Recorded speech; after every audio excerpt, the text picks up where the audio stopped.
Assalamu alaikum wa rahmatullahi wa barakatuh. In this recording, we are continuing our reading of ayah number 12 from Surat Muhammad. So let us start. Bismillah ar-Rahman ar-Rahim wa bis-salah ala Rasulillah sallallahu alayhi wa sallam. In the previous recording, we pointed out the elongation in ayah number 12. And in this recording, we are going to point out the elevated letters. Here you will find a summary. So the summary of the elevated letters is that these letters, those 7 letters, are elevated at all times. Okay? And you can notice here those 4 letters that have the same shape at the beginning. The Sad, Dad, Ta, Dha. And then we have those 3 letters, Ha, Ghain, and Qaf. These at all times are elevated, pronounced elevated. We don't say Kha, we don't say Sa, we say Sa, otherwise it's going to be a Sin. Okay? And so on. The Dad, we say Da. We do not say da, otherwise it's a dal. Ta, not ta. Dha, not the. Okay. Qa, not ka. And Gha. Okay? Not Gha. So these 7 letters are at all times elevated. And then we have the Ra in its very simple form. The Ra that has a fatha or a dhamma is pronounced elevated. Otherwise, with a kasra, it's pronounced without elevation. So we say Ra, Ru, Ri. Okay? And while we are reading, we are going to mention more tips regarding the Ra and more tips regarding all the letters that we are going to pass and come across. And the last one is the lam in the name of Allah. If it's preceded with a fatha or a dhamma, then the lam is elevated. We say Allah, or we say illa, la, la. Okay? And we are going to come across it, inshallah. So let us start. Here, this is the sign that I'm using to indicate that there is an elevated letter here. So here we start with the lam in the name of Allah. So we say Allah. The name of Allah is preceded by a noon fatha. This is why we are going to elevate the lam in our pronunciation. So we are going to say Inna Allah. Okay? Good. Here we have the Kha. Some students still get confused between the Kha and the Jim. So the Kha is the one that has a dot above, pulling it upwards. Okay? So we say Ha, Hu, Khi. We don't say Khi. It's Ha, Hu, Khi. So here it's going to be pronounced Yudkhilu, Khi. Okay? What about the lam here? It is pronounced without any elevation. Why is that? Because the only lam that's elevated is the lam in the name of Allah. Okay? So just take it as a rule. Just when you see the name of Allah subhanahu wa ta'ala, you just have to look at the letter that comes before it. If it's a fatha or a dhamma, then it's elevated. Otherwise, it's not.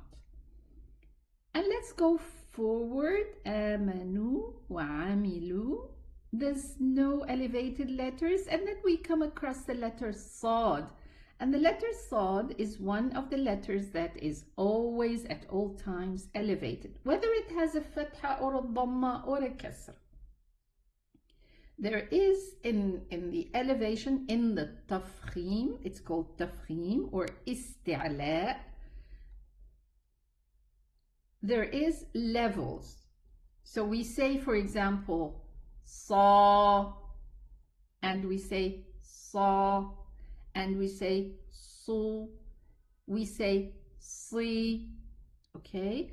We are going to study this, inshallah. After we finish this reading, I advise you to go directly to the playlist Articulations and Characteristics of the Arabic Letters. It's quite an interesting topic which you have to study. So the Sad is elevated. So we say Salihati wa amilu salihati. In the previous recording, we knew how are we going to connect this word with that word. We are going to omit the pronunciation of the elongated letter, the waw. This is not pronounced, this alif with a sukoon sign. Hamzatul wasli is not pronounced, and the lam is not pronounced because it has no sign attached to it. And as I said previously, any letter that has no sign attached to it, we do not pronounce it. And some will ask again, why are we pronouncing the elongated letters, the waw sukoon? This waw has nothing attached to it. But I say, it's because it's here, we stretch the dhamma. The ya, because it's here, we stretch the kasra. Okay? And the same with the alif also. So let's go back to the elevated letters. So here we're going to say وَعَمِلُوا الصَّالِحَاتِ.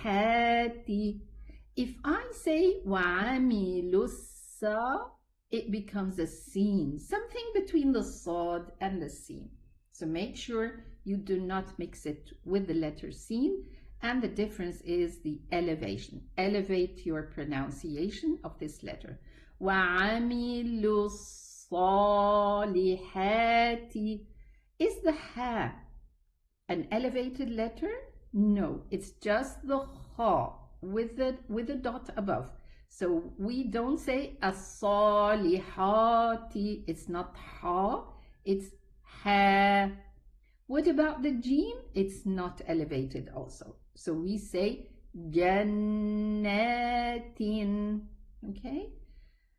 We're gonna move forward because here in this recording we are concentrating on the elevated letters.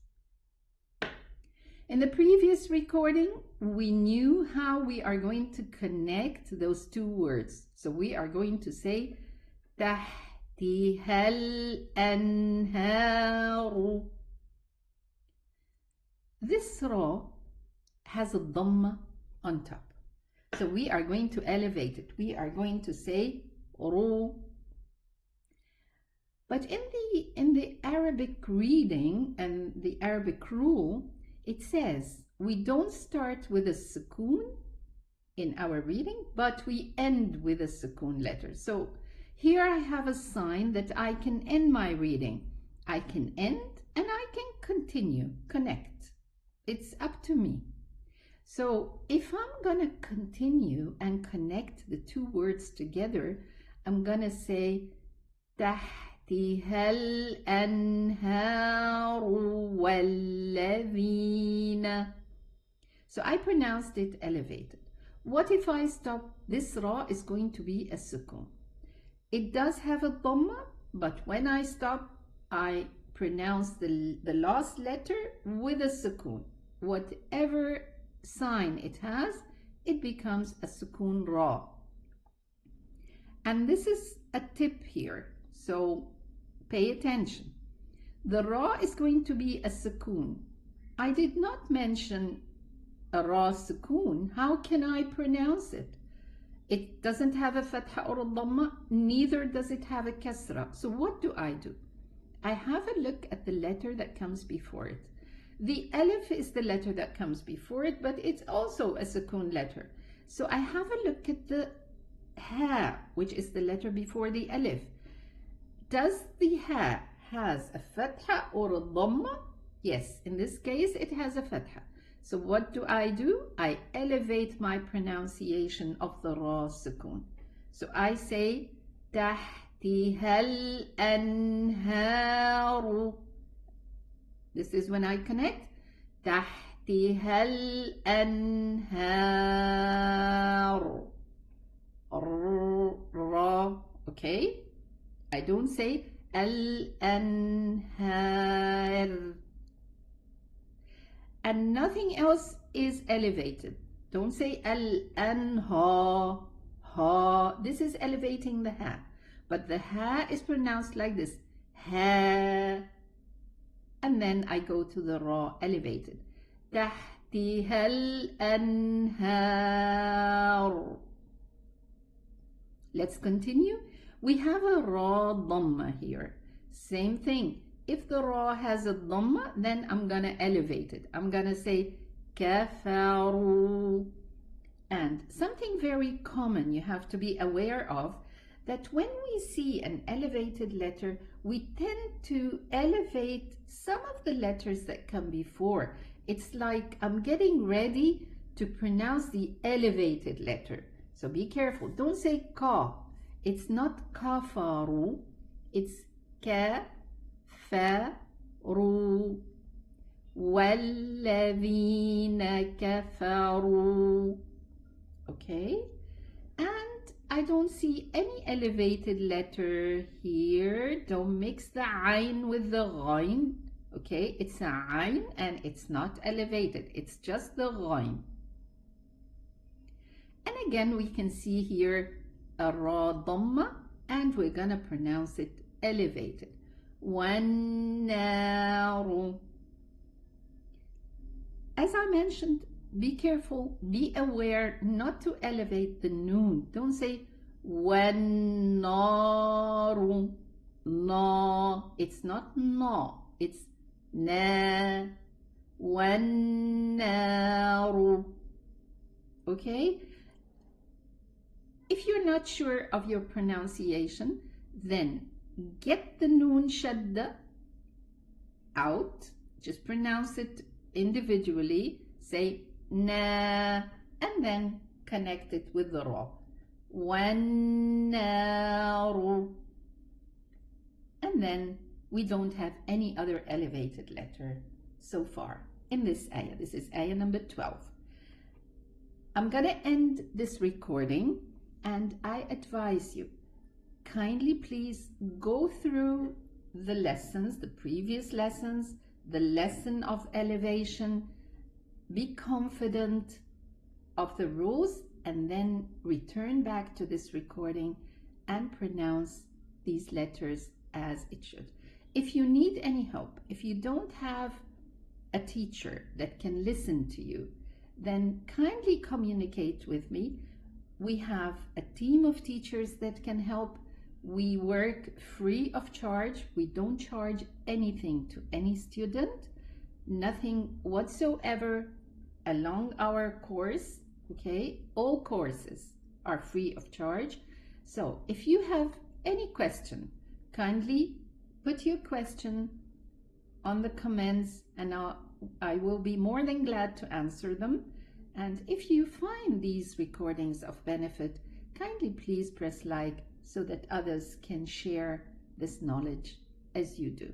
Thank you so much. Assalamu alaikum wa rahmatullahi wa barakatuh.